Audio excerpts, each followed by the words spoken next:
I love that take on this morning's message. This is Hey, welcome everyone. Good to have you here at Friends. For everyone that's tuning in online, glad you're joining us. So last week, the golf world, indulge me for just a moment. The golf world got shook up by comments made by the number one golfer in the world. His name was Scottie Scheffler, and I'm sure all of you people know who Scottie Scheffler is, right? We all know, right? Maybe not. That's okay. That's okay. Let me fill you in. Scottie Scheffler, he's 29. He's been world number one ranked golfer for how many weeks? 117 weeks, 2 years straight. He's won 17 times. He's earned over $90 million at this point, 29. So he's getting ready to compete at the Open, an event in Ireland this year, one of the big majors. And one of the reporters at the press conference just before everything gets rolling asks him, Scottie, what's the longest you've ever celebrated one of these wins that you've chalked up? What he said left everyone speechless. He says, I think it's kind of funny. Feels like you work your whole life to celebrate winning a tournament like this one, like some of the ones I've won.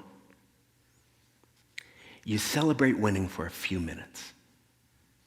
It only lasts a few minutes, he says. You win it, you celebrate, you get to hug your family, the world's watching, it's such an amazing moment. And then it's like, okay, now what are we going to eat for dinner? Life goes on, he says. But he doesn't stop there. He says, this is not a fulfilling life. It's fulfilling from the sense of accomplishment, but it's not fulfilling from the sense of the deepest places of your heart. There's a lot of people, he says, that make it to what they thought was going to fulfill them in life. And you get there. In my case, you get to be number one. And then they're like, what's the point? Then he asks, what is the point? Why do I want to win this tournament so badly? He's talking about this inner narrative that he has with himself. He says, that's something I wrestle with on a daily basis. And he doesn't stop there. He keeps going. He says, I love being able to play this game for a living. It's one of the greatest joys of my life. But does it fill the deepest wants and desires of my heart? Absolutely not.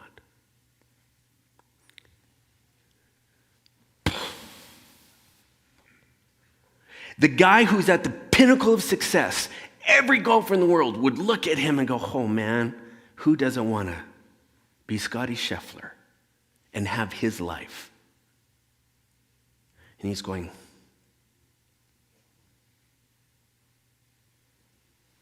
this kind of honesty can be unsettling, especially for those of us perhaps who are still hoping that happiness or some level of fulfillment will arrive once we finally get X. And you fill in the blank what X means. Oh man, I tell you, my life would just be so much better if only... Oh, I'm just waiting for when... One day, man, we were out holidaying with some friends last week out in BC, and we were talking about this press conference happened, and I instantly saw the clips, and I'm like, holy cow. So we're sitting on a deck talking about this. These friends that we were with, they have more than most, and they said the exact same thing. They said, you can get to that point where you could have most anything you want. And you begin to realize that the next purchase or the next trip or whatever it is, fixing a problem, making this happen so that now your life is that much more convenient, it's only going to satisfy for a brief time. And then you're asking her, okay, so what are we doing for dinner?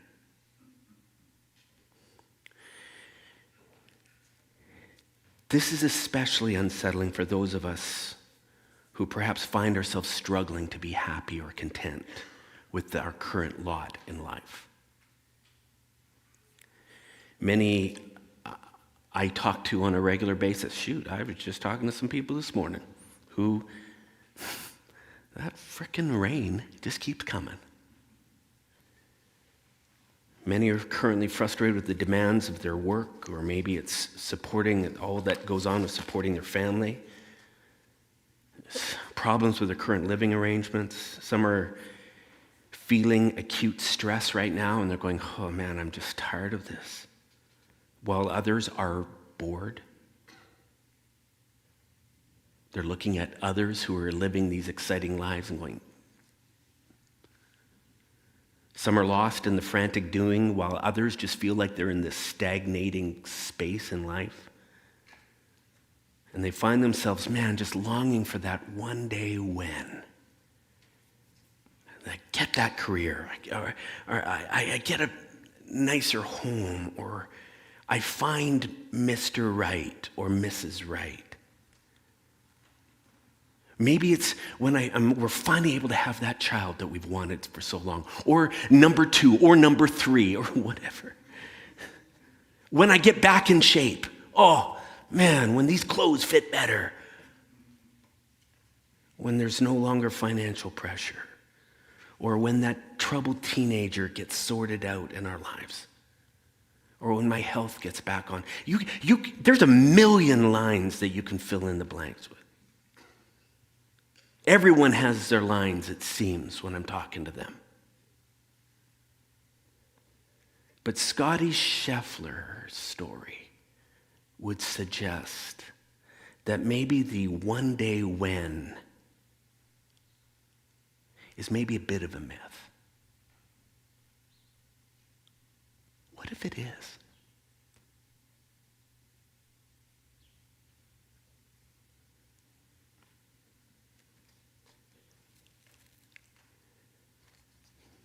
Years ago, I read a book by a guy named Peter Rollins. He called it The Idolatry of God. It was a provocative title. I remember getting into this book, and he started talking about some stuff that was very unsettling, and a lot of it about this very thing, this theme. In the book, he talks a lot about the search for ultimate fulfillment.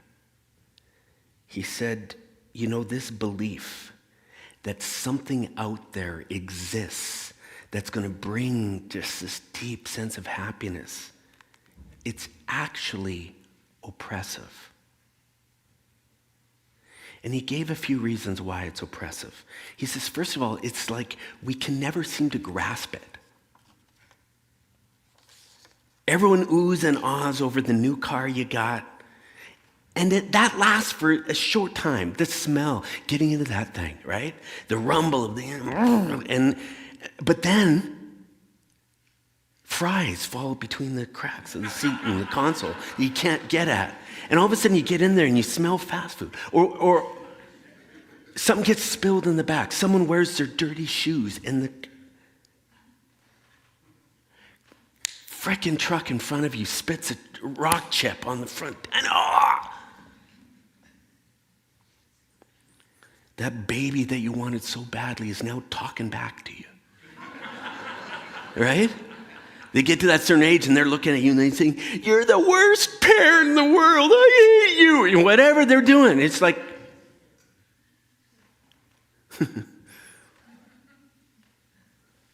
that big investment portfolio that once just put such a smile on your face, you know what? It just doesn't seem to have the same level of excitement anymore. It doesn't even seem that big anymore. Maybe I need another zero. The shelf life of fulfillment that these things bring seem to get shorter and shorter and shorter.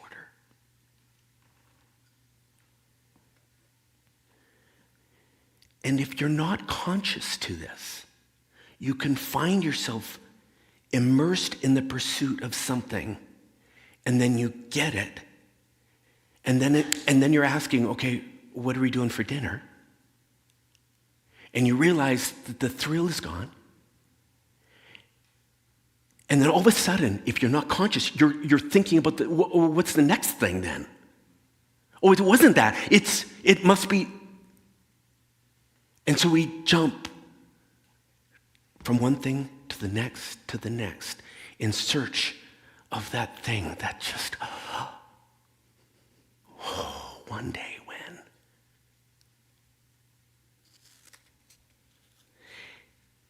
We can never seem to grasp it. But then he says, you know what?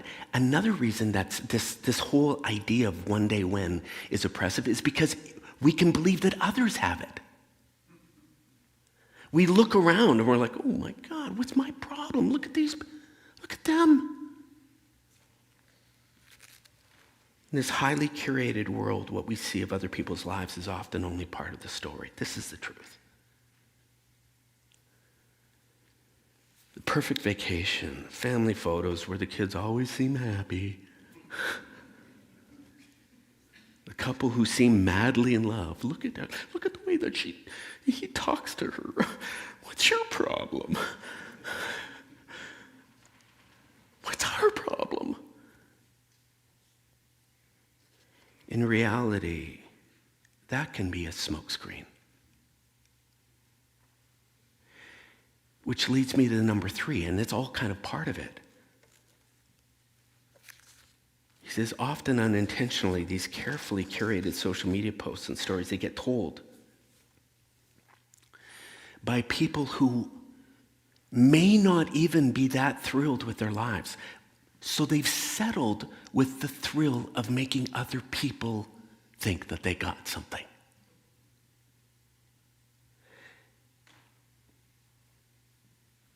There's actually some kind of drug in having people admire the life that they think we have. We fall into this thing of even pretending.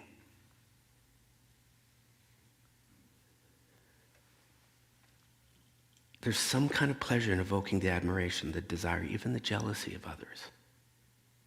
That in and of itself becomes a game of trying to put on a facade.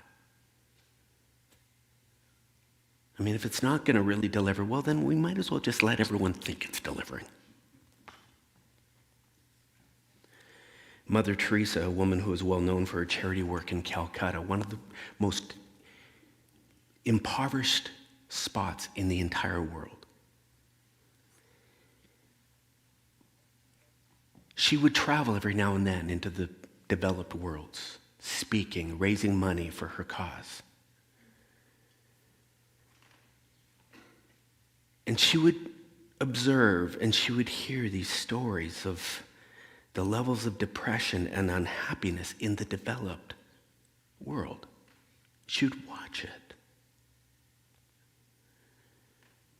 And she noticed something she hadn't even seen in her part of the world. She felt that it was even more insidious than the blatant poverty of her homeland. She called it psychological poverty. Where she felt it was worse because at least with physical poverty, you can see it. But this level of psychological poverty, you can't even see. It lurks below the surface. But it leaves people who, despite all that they have, never feel like they feel poor. They're always grasping for more, always feeling like they're just struggling to get by in life and can never really be excited with what they have.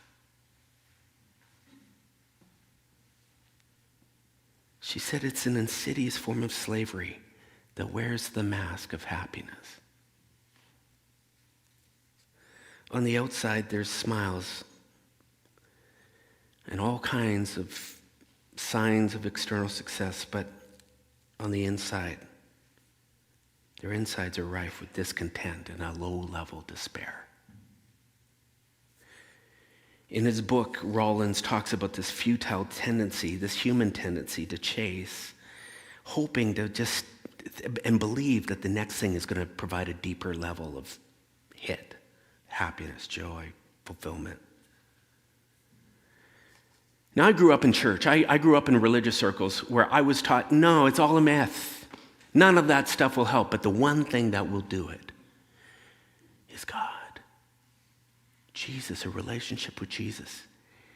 Because everyone has this void in their heart, and Jesus will fill it. All you need to do is invite him in.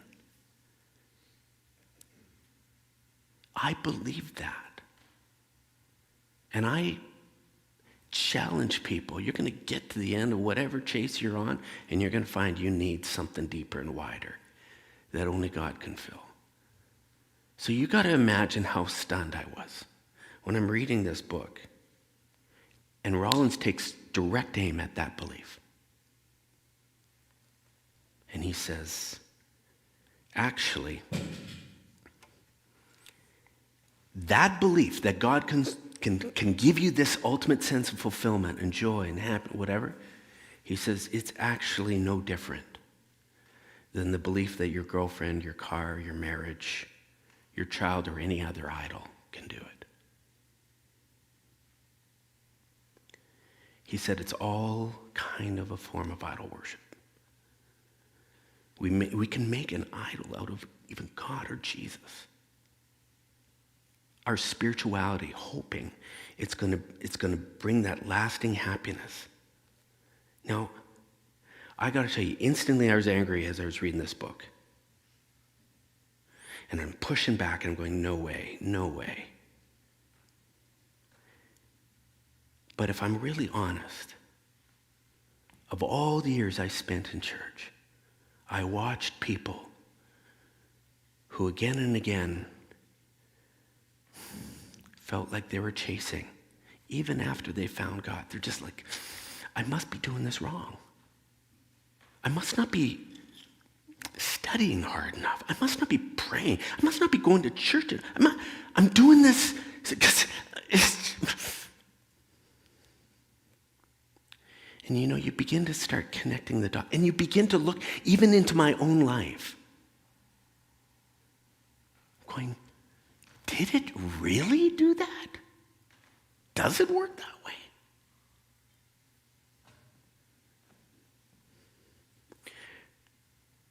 Rollins suggests that it's only actually by letting go of the expectations that anything can bring this deep level of contentment that one can find freedom from that psychological poverty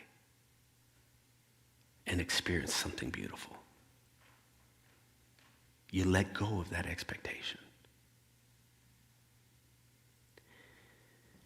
He said when one does this, it can free you up to recognize the beauty of your present imperfect life right now.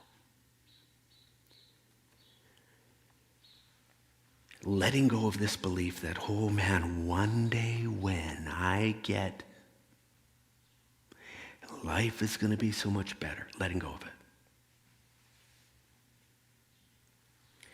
He says if we could let go of that, we could begin to rise from the unhappiness. Now, it's interesting. I remember reading this book going, oh, man. This is interesting. And I was reminded of a Buddhist practice, actually, of all things, that was built around this concept of letting go of these expectations we have of life. They call it the practice of unconditional happiness. It really centers around one very simple question. Profound question, but very simple. And it's simply this. Do you want to be happy? Or do you not want to be happy?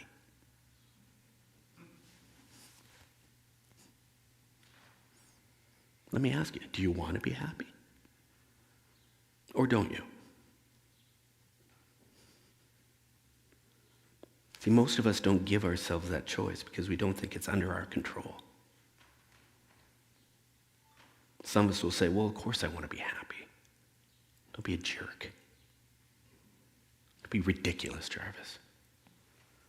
But you don't understand. I was overlooked for the promotion that loser got. Of course I want to be happy, but my wife left me. I got laid off. I can't seem to lose weight. I really don't like my job. Fill in the blank. On what's got you twisted up right now. I would love to be Bud. I hate rain. Last summer, I hate smoke. I hate heat.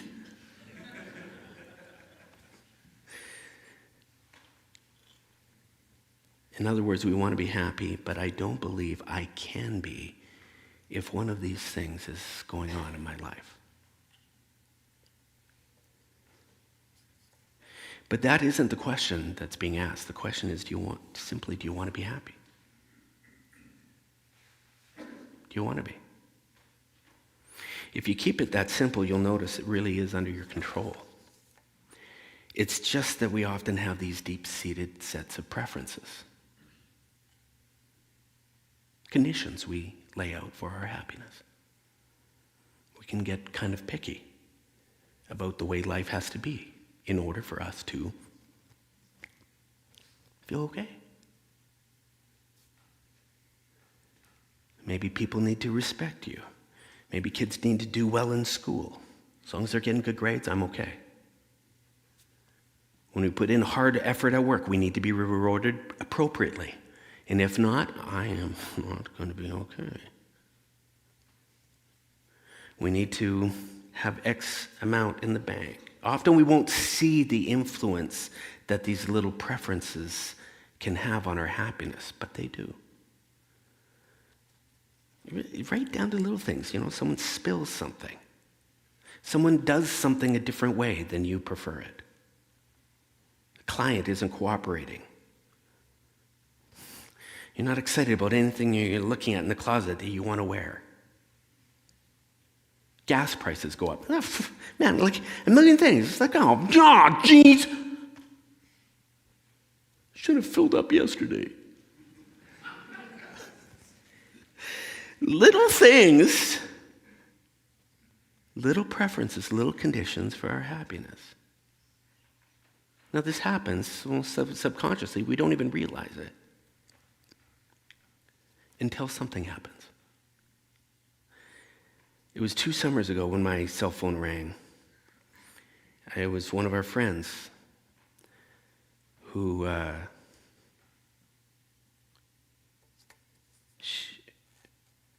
she was crying when I said hello. And I'm like, who is this?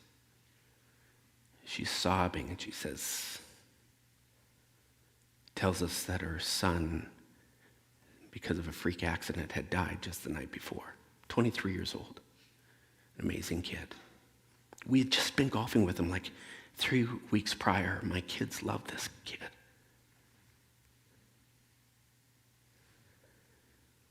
In a moment, you can painfully realize just how many of the things, the little conditions you had made for your happiness just seemed really unimportant. Like in a moment, everything just kind of gets shifted. And you go, I don't care. I just want to know that my kid is okay. It's a wild thing that happens in the moment of life. When everything gets so petty and trivialized, and then something happens, and all of a sudden, it's like all of this stuff. You just go, who cares?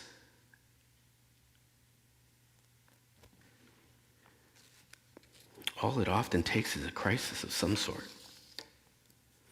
And you step back with this powerful perspective and realize just how shallow some of our preferences, some of the conditions we've laid out for our happiness can be.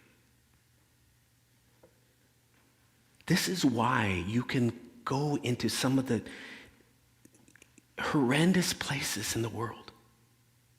We've watched this again and again on our Mexico trips, where we're building homes in the midst of poverty.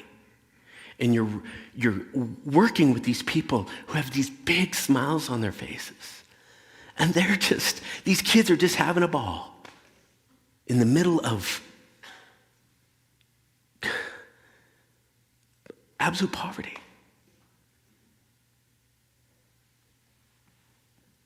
Because they've let go of conditions that we've propped up in our own lives. They don't need that. They've decided they don't need that. I'm only beginning to realize, to see that it's not a question of whether happiness is under our control. Of course it's under your control. Of course it's under my control. The question is, are we willing to let go of some of those preferences to experience it?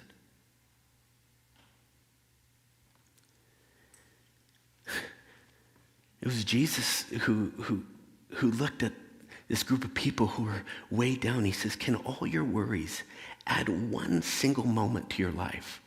In that moment, I'm sure they're going, you're not living my problems. And he's going,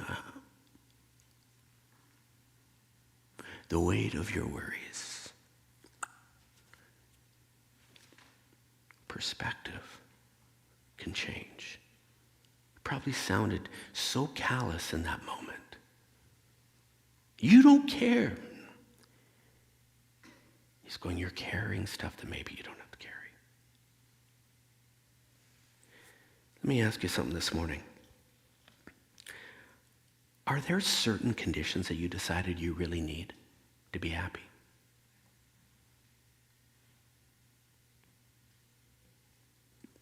Are there little things that you're waiting to change in hopes that then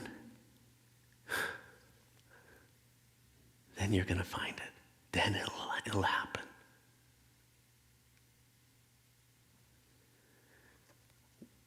What circumstances are you allowing to ruin your happiness right now?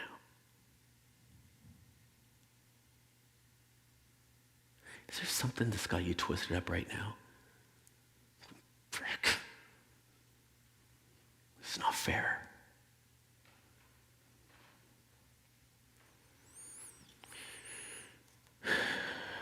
Something about your body, something about your finances, maybe it's a pleasure purchase, something that you can't do that you're just like, oh. Something in your career, is it a relationship? Something about a current relationship that you prefer, that you wish was different? Something about a person that you're in a relationship with and you're just going, man, that thing drives me nuts about that person.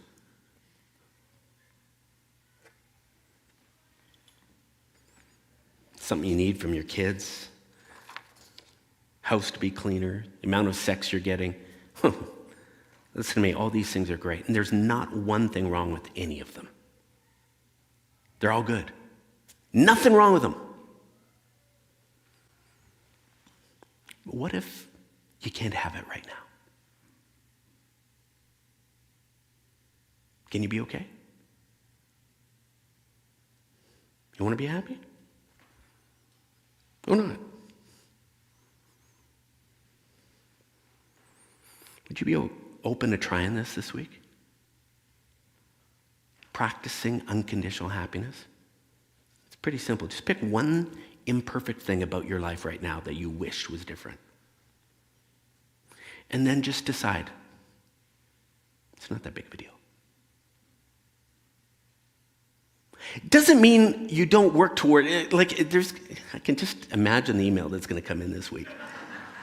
Someone right now is twisted up about what I'm saying right now. You're going, I can't be happy because of what you're telling me right now. Okay? Send the email. Just decide. It's not that big of a deal. How about we all just stop believing in one-day wins and we start experiencing something beautiful right now in real time in the midst of our imperfection? Amen. Amen.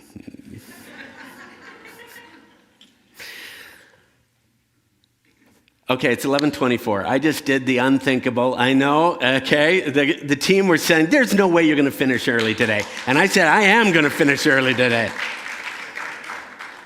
We decided over the summer we'd try to dismiss a bit early, because often there's parents with young kids that got to go and get their kids right after, blah, blah. You don't have time to just breathe, just sit, to kind of absorb what we've been talking about. Maybe to even, lest I suggest, be friendly and introduce ourselves. But to just take time as a family to hang out. Now, for all those that are listening online, I'm sorry. We'll greet you with a virtual hug, all right? I'm sorry you can't be here. But for those of you that are here, if you're, hey, what time is that? 11:24. 6 minutes. All right? No pressure. If you have to run, get out of here. But there's coffee. Hang out. Maybe just introduce yourself or reconnect with someone you haven't seen in a bit. Whatever. Maybe you can sit here and grumble about the things that, no, I don't know. But I hope this week that regardless of what's going on, you might find yourself a little happier than you were last week. Amen.